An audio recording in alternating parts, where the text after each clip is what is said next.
अगर आप एक ऐसे इंसान हो जो दूसरों के सामने जाने से शर्माता है, उनसे बात करने से डरता है कि वो लोग मेरे बारे में क्या सोचेंगे, यानी कि आप एक इंट्रोवर्ट हो, तो आज इस वीडियो में आपको डार्क कॉन्फिडेंस के कुछ ऐसे सीक्रेट के बारे में बताने जा रहा हूँ जिनकी हेल्प से आप इंट्रोवर्ट होते हुए भी अपने आप को एक अट्रैक्टिव मैन में चेंज कर पाओगे, जैसे जेम्स बॉन्ड, क्रिस्टन बेल या रायन रेनाल्डो वर्ड्स। इसके अलावा इसका बेस्ट एग्जांपल है मनी हाइस्ट के कैरेक्टर प्रोफेसर का, जो सबके सामने ना आकर भी सबको अपनी तरफ अट्रैक्ट करता है, और इसका सबसे बड़ा कारण है डार्क कॉन्फिडेंस। इस वीडियो में आज हम डार्क कॉन्फिडेंस के कुछ पावरफुल सीक्रेट के बारे में बात करेंगे। Number 1, stay calm in every situation. अगर आप चाहते हैं कि लोग आपके कुछ कहे बिना ही आपकी बात को समझ जाएं, तो आपको शांत रहना सीखना होगा, क्योंकि शांत रहना लोगों के मन में एक डर पैदा करता है। लोगों को लगता है कि आप हर बात को सोच समझ कर बोलते हो, क्योंकि ऐसा करने से आप लोगों के सामने डरपोक नजर नहीं आते, बल्कि आप अट्रैक्टिव नजर आते हो। और जब लोग एक ऐसे इंसान को देखते हैं जिसके अंदर कॉन्फिडेंस भरा हुआ होता है, तो यह भ्रमित करने वाला हो सकता है, क्योंकि आपको यकीन नहीं होता कि आप उससे ईर्ष्या कर रहे हैं,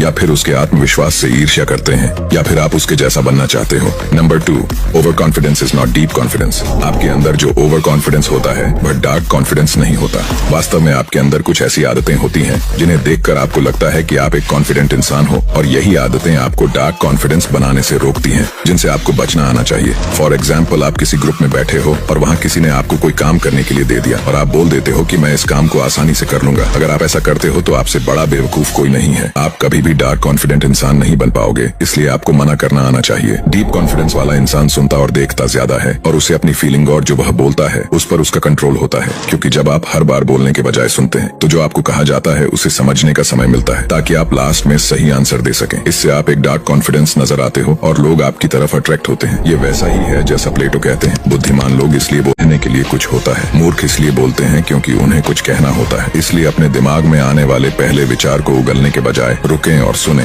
सिर्फ इसलिए सुने कि आप बाद में बीच में आकर बातचीत को अपने हिसाब से मैनिपुलेट कर सकें। अगर आप ऐसा नहीं करते हो तो आप एक नार्सिसिस्ट इंसान समझे जाएंगे। सुने और सामने वाले इंसान से सवाल पूछे, ताकि आप और अधिक समझ पाए। एक ऐसे इंसान की तरह व्यवहार ना करें जो हमेशा बकबक लगा रहता है, और हम हमेशा वह नहीं पा सकते जो हम चाहते हैं। ये उन पहली चीजों में से एक है जिसे हम अपने बचपन में सीखते हैं। मुझे अभी भी याद है, मुझे आइसक्रीम चाहिए थी, लेकिन मेरी माँ ने कहा कि आइसक्रीम के लिए बहुत ठंड है, और उस टाइम में बहुत टूट गया था। मेरे कहने का मतलब है कि हम हमेशा वो नहीं पा सकते जो हम चाहते हैं, और उससे आगे बढ़ने का तरीका नहीं खोज पाते। बड़े होने पर हम भूल जाते हैं कि आगे कैसे बढ़ना है, और लाइफ बहुत ज्यादा उलझी हुई है। इसीलिए आपको समझना चाहिए कि सब कुछ आपके हिसाब से नहीं होगा। इसलिए यह बहुत जरूरी है कि आपको कभी भी हार नहीं माननी चाहिए। आप जो कर रहे हो उसमें पूरी कंसिस्टेंट बनाए रखो। सभी मुश्किलों के सामने खड़े रहो और अपने नेगेटिव लाइफ एक्सपीरियंस से सीखो। यह शुरू में बहुत कठिन हो सकता है, लेकिन जब आप लाइफ के गेम को समझ जाते हो तो आप किसी भी मुश्किलों का सामना कर सकते हो। नंबर 3, आपने यह